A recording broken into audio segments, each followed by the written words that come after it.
Hello everyone, welcome to my channel. तो आज हम बात करते हैं हमारी फोर्थ यूनिट जो चली हुई है MS1 में, उसकी नेक्स्ट कंडीशन की। तो हमारी नेक्स्ट जो कंडीशन है वो है हमारी हाइपोनेट्रेमिया।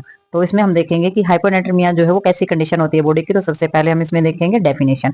तो डेफिनेशन में उन्होंने क्या दिया है, it is the condition of electrolyte balance in which sodium ion concentrations in the serum blood is lower than normal range. तो इन्होंने बताया है जब हमारी बॉडी के अंदर जो ब्लड होता है, तो ब्लड सीरम के अंदर जब हमारा सोडियम आयन जो है वो अपनी नॉर्मल रेंज से कम हो जाता है, तो वो हमारी कंडीशन जो है वो हाइपोनेट्रेमिया बोली जाती है। तो नॉर्मल जो सीरम होता है, सोडियम लेवल जो होता है वो होता है 135 से 140 तक। ठीक है, तो जो हाइपोनेट्रेमिया की जो कंडीशन होती है वो हमारी होती है कि 135 से बिल्कुल उसकी रेंज जो है जब डाउन आ जाती है तो वो हमारी कंडीशन हाइपोनेट्रेमिया हो जाती है। ठीक है, कोज क्या क्या रहते हैं इसके, CHF हो जाते हैं इसके, कार्डियक हार्ट फेलियर, ओडिमा यानी कि सूजन आ जाना, डायरिया, दस्त लग जाना, लैक ऑफ सोडियम इंटेक, अगर सोडियम लेने में आप कंजूसी कर रहे हैं, अगर आप सोडियम कम इंटेक कर रहे हैं, कमी हो जाती है अगर सोडियम की, अगर lack of secretions of the adrenals hormones, और जो हमारे एड्रेनल ग्लैंड्स है उनका सिक्रेशंस कम हो रहा है, अगर लीवर क्राइसिस आपको बढ़े हुए लीवर की प्रॉब्लम बढ़ी हुई है, अगर आपको उल्टियां आ रही हैं, एक्सेसिव स्वेटिंग हो रही है, पसीना ज्यादा मात्रा में आ रहा है, या किडनी की जो डिजीज है हमारी नेफ्रोटिक सिंड्रोम आपको हो गया यानी कि नेफ्रॉन के अंदर कोई प्रॉब्लम हो जाना, अगर ये सभी दिक्कतें आपको हो रही है तो उसकी वजह से उसकी ये सारी की सारी हमारा कारण बन जाती है हाइपोनेट्रेमिया का, या फिर हाइपोनेट्रेमिया की वजह से ये प्रॉब्लम क्रिएट हो सकती है। तो दोनों ही काम हो सकते हैं इसमें। नेक्स्ट हमारा क्लिनिकल मैनिफेस्टेशंस जो है उसमें हमारा क्या दिया गया है, उसमें इन्होंने बताया है कि भाई जो हमारा नेजवा और वोमिटिंग है वो देखना है आपने, कंफ्यूजन देखनी है, हेडेक यानी कि सर दर्द, और हमारे लेथरेजी। तो ये सारी की सारी जो चीजें होती है ये हमारे क्लिनिकल मैनिफेस्टेशंस के अंदर होती हैं। तो इसमें क्लिनिकल मैनिफेस्टेशन जो है उसमें हमारी और भी बहुत सारी चीजें दी गई हैं, पढ़ते हैं हम इसमें। तो इसमें हमारी आ जाती हैं इसमें हमारी आ जाती हैं जैसे कि फटीग आ गया है, यानी कि थकावट हो जाती है, रेस्टलेसनेस हो जाएगा, सिजुर दौरे वगैरह पड़ना, एब्डोमिनल पेन वगैरह, रिपीट वीक पल्स पल्स जो है वीक हो जाना, सर दर्द होना। ठीक है, और हमारे लेथरेजी हो जाना, आलसी मतलब कि आलस वगैरह सा हो जाना, और भूख की कमी होना, इरिटेबिलिटी हो जाना, कोमा और कोल्ड स्टिक। ठीक है, कोल्ड स्किन, तो हमारी जो स्किन है वो ठंडी हो जाना। तो ये सभी हमारी क्लिनिकल मैनिफेस्टेशन के अंदर देखी जाने वाली चीजें हैं, और ये हमारी हाइपोनेट्रेमिया के अंदर जो है वो देखी जाती है। ठीक है, अगर हम इसमें करते हैं मैनेजमेंट की बात, तो मैनेजमेंट जो है इसके अंदर हम क्या करेंगे, ट्रीटमेंट करेंगे depend on the underlining causes CHF kidney disorder. तो इसमें जो ट्रीटमेंट होता है वो डिपेंड होता है अंडरलाइनिंग कॉजेज, कारण देखकर है कि देख के ही उसका जो ट्रीटमेंट जो इलाज जो किया जाता है, जैसे कि CHF है या फिर किडनी डिसऑर्डर है तो उसी के तरीके से उसको ट्रीटमेंट किया जाता है। ठीक है, तो नेक्स्ट इसमें आ जाता है हमारा intravenous administration on normal saline. तो हमारा अगर ज्यादा दिक्कत होती है तो नॉर्मल स्लाइन जो है वो वेन के द्वारा बॉडी के अंदर क्या करा जाता है, इंसरेशन कराया जाता है, यानी कि IV फ्लूइड वगैरह जो है वो दिया जाता है, और वेन में वो दिया जाता है ड्रिप के द्वारा। ठीक है, तो इसमें और मैनेजमेंट में देखेंगे, इंक्रीज करेंगे सोडियम इंटेक इन डाइट। तो सोडियम लेवल जो है वो ज्यादा बढ़ाएंगे, डाइट के अंदर जो है सोडियम जो है वो ज्यादा देंगे, और मॉनिटर करेंगे ब्लड प्रेशर। तो ब्लड प्रेशर को भी देखना है, क्योंकि अगर सोडियम लेवल हमारी बॉडी के अंदर कम हो जाता है तो ब्लड प्रेशर जो है ऑटोमेटिक कम हो जाता है, तो BP जो है इसमें लो ही रहता है। ठीक है, तो मॉनिटर आपने जरूर करते रहना, BP तो 100% आपने करना ही है चेक इसके अंदर। ठीक है, तो नेक्स्ट हमारी जो हमने पढ़ा है हाइपोनेट्रेमिया हमने किया है, उसी के अपोजिट हमारी ये जो दूसरी कंडीशन है ये भी हमारी इसी के अंदर ही है। तो इसमें हमारा आ जाता है हाइपरनेट्रेमिया। तो जो ये कंडीशन है ये बिल्कुल अपोजिट है उसके। ठीक है, तो हाइपोनेट्रेमिया के अंदर जो है सोडियम आयन की जो रेंज थी, ये नॉर्मल रेंज थी, वो कम था। और हाइपरनेट्रेमिया के अंदर इसकी डेफिनेशन अगर हम देखें तो इन्होंने लिखा है, it is the condition of electrolyte balance in which sodium ion concentration in serum and blood is higher than the normal above 145। तो इन्होंने बताया है कि हाइपरनेट्रेमिया वो कंडीशन होती है जिसमें हमारी बॉडी के अंदर जो ब्लड सीरम्स होता है उसके अंदर सोडियम आयन का जो कंसंट्रेशन है वो नॉर्मल रेंज से ज्यादा हो जाता है। तो हमारा जो मीडियम चीज थी वो क्या थी कि 135 से 145 तक। तो 135 से अगर हमारा कम हो जाता है तो वो हमारा हाइपोनेट्रेमिया में आ जाता है, और 145 से जो अबो हो जाएगा, ज्यादा हो जाएगा, तो वो हमारा आ जाएगा किसके अंदर, हाइपरनेट्रेमिया के अंदर। ठीक है, तो ये हमारी हाइपरनेट्रेमिया कंडीशन हो जाएगी। और इसके जो रीजन रहते हैं, क्या रहते हैं, रेनल डिसऑर्डर, अगर किडनी के अंदर कोई प्रॉब्लम है या बीमारी है, सीवियर वाटरी डायरिया, और जो हमारा वाटरी डायरिया यानी कि दस्त वगैरह इतनी ज्यादा मात्रा में लगना कि वाटर लॉस होना, या फिर बहुत ज्यादा ही डिहाइड्रेशन हो जाता है उसकी वजह से, तो ये हमारा इसके अंदर रहता है। तो इसमें हम आगे और भी देखेंगे हमारी कंडीशन क्या है इस डिजीज को। तो ये इसमें हम देखेंगे, ये हमारा आ जाता है। तो इसमें हम जो कोज कर रहे थे इसमें रेपिड ओवर एनस इन्फ्यूजन, तो अगर बार बार एनएस का इन्फ्यूजन कराया जाता है बॉडी के अंदर, तो एनएस के अंदर होता है बहुत ज्यादा सोडियम लेवल, तो जितने बार एनएस जाएगा उतने ही बार हमारी बॉडी के अंदर सोडियम जो है वो बढ़ जाएगा। तो सोडियम आयन जैसे ही हमारे ब्लड में ज्यादा मिक्स हो जाएंगे तो हमारा हाइपरनेट्रेमिया का कारण बन जाएंगे। ठीक है, तो ये हमारा इंडिकेट करेंगे इनटेक ऑफ वाटर। ठीक है, तो हम वाटर कितना इनटेक करते हैं। Excessive loss of water from the urinary tract, तो यूरिनरी ट्रैक्ट से अगर बहुत ज्यादा मात्रा में यूरिन जो है वो, यूरिनरी ट्रैक्ट से जो वाटर एक्सेसिव लॉस हमारा हो रहा है, और water loss associate with the extreme sweating, और वाटर लॉस जो है वो एसोसिएट होता है हमारी बहुत ज्यादा मात्रा में अगर स्वेटिंग हो रही है, पसीना वगैरह जो है वो ज्यादा आ रहा है।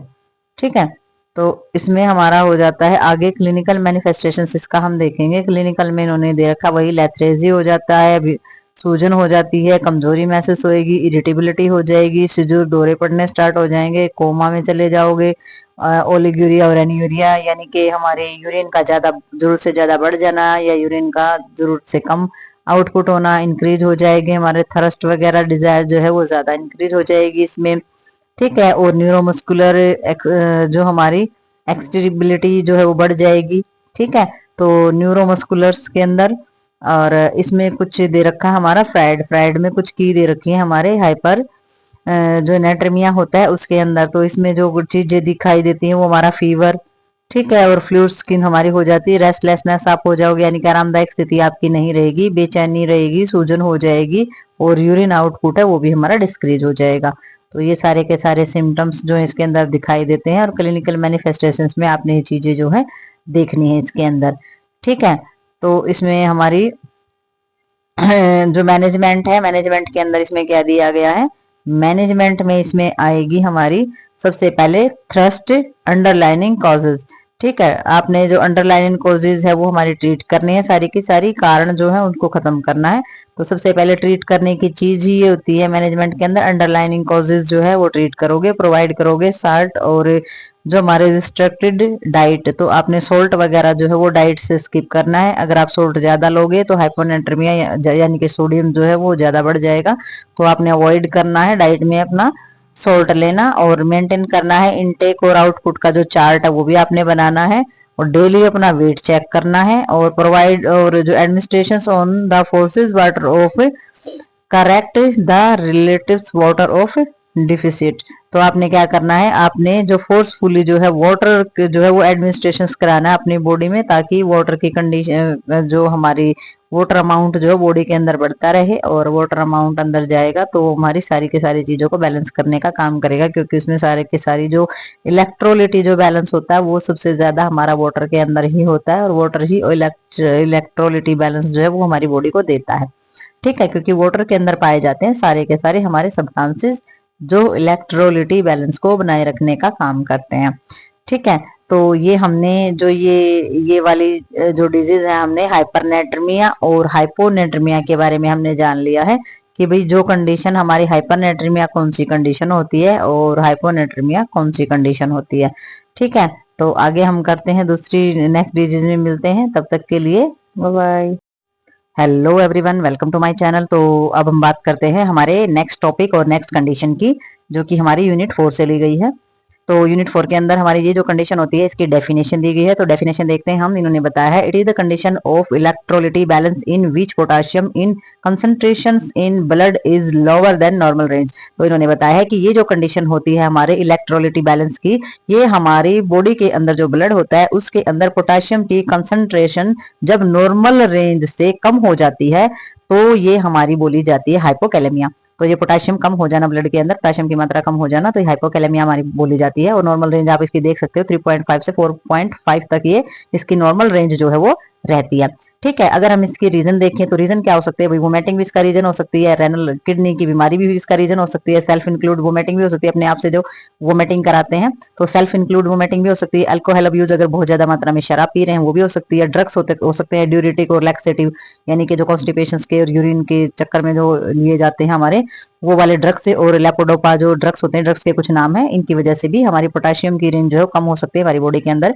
अगर डायरिया हो जाता है, ठीक है, और क्वेश्चन सिंड्रोम आपको हो सकते हैं, या फिर लो हमारे कैलोरी डाइट हो सकती है, अगर कैलोरी डाइट जो है आप जो बिल्कुल ही नहीं ले रहे हैं ठीक है। और poor dietary intake of potassium, अगर पोटाशियम आप डाइट के अंदर बहुत ही कम ले रहे हैं तो ये सारी की सारी जो कंडीशन है ये हमारी हो सकती है।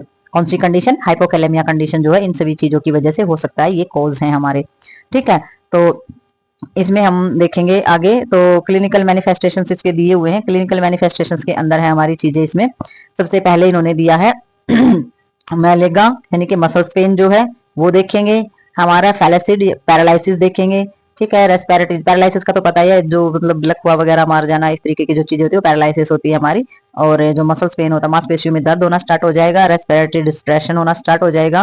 रेस्पिरेटरी डिप्रेशन का मतलब हो जाता है सांस लेने में दिक्कत होना, सांस चढ़ जाना या फिर खींच खींच के सांसें आना, तो इस तरीके की प्रॉब्लम जो है वो हो सकती है। ठीक है, और इम्पेयरमेंट हो जाता है हमारा जो स्केलेटन मसल्स जो के फंक्शन है, यानी कि जो हमारी मांसपेशियों का जो काम करने का जो तरीका है वो सही नहीं रहता है। मसल्स क्रैम्प भी आ जाते हैं, जिसे बाटे वगैरह बोल देते हैं आने, तो मसल्स क्रैम्प वो बोले जाते हैं हमारे। और मसल्स वीकनेस, मांसपेशियों के अंदर कमजोरी भी आ सकती है। एलिवेशन ऑफ ब्लड प्रेशर, हमारा जो ब्लड प्रेशर है वो ज्यादा बढ़ सकता है। ठीक है, तो ये सारे के सारे हमारे आते हैं क्लिनिकल मैनिफेस्टेशंस के अंदर। तो अब हम देखेंगे इसमें मैनेजमेंट। तो मैनेजमेंट के अंदर इसमें क्या आ जाएगा? ट्रीट अंडरलाइनिंग कोज। तो सबसे पहले आपने जो अंडरलाइनिंग जो कोज है, जो कारण है, उन सभी को ट्रीट करना है। तो उसमें देखना है डायरिया, वोमिटिंग और स्टॉपिंग मेडिकेशन। तो आपने सारी की सारी इन चीजों पे ध्यान देना है। सबसे पहले इन पे ट्रीट करोगे, इनका काम करोगे। अगर इस तरीके की प्रॉब्लम कोई बॉडी के अंदर है तो आप उस पर ध्यान दोगे। दूसरा आपने क्या करना है? Potassium containing food should be the recommended. जितनी भी रिक्वायरमेंट है तो पोटाशियम से युक्त आपने भोजन जो है वो लेना चाहिए, जैसे कि ग्रीन वेजिटेबल्स हैं, टमाटो है, ठीक है, कोकोनट है, कोकोनट वाटर यानी कि नारियल पानी जो हम पीते हैं। ठीक है, तो इसमें हमारे जितने भी स्ट्रिप्स फूड हैं, खट्टे फूड होते हैं, जैसे कि ऑरेंज है, बनाना, ये सारे के सारे लेने चाहिए। इन severe hypokalemia 3.0 need intravenous fluid, तो इन्होंने बताया है। वैसे तो ये फ्रूट खा लेने चाहिए, इनसे भी से पोटाशियम जो है वो बॉडी में इंक्रीज हो जाएगा। बट अगर फिर भी कंडीशन बहुत ज्यादा लो है, हाइपोकैलेमिया है, यानी कि 3.0 अगर पोजीशन चली गई है, तो ऐसे में आपने क्या करना है? आपको जरूरत है इंट्रावेनस फ्लूइड लेने की, यानी कि फिर ड्रिप के द्वारा ही आपकी बॉडी में पोटाशियम जो है वो इंसरेशन कराया जाएगा। ठीक है, तो ये चीजें रहती है हमारी इसके अंदर, मैनेजमेंट के अंदर। ठीक है, अब हम देखते हैं इसमें जो हमारा, अभी तो हमने क्या किया है? हेल्प जो हमारा हाइपोकैलेमिया किया है, अभी हम जानेंगे क्या? हाइपरकैलेमिया के बारे में। ठीक है।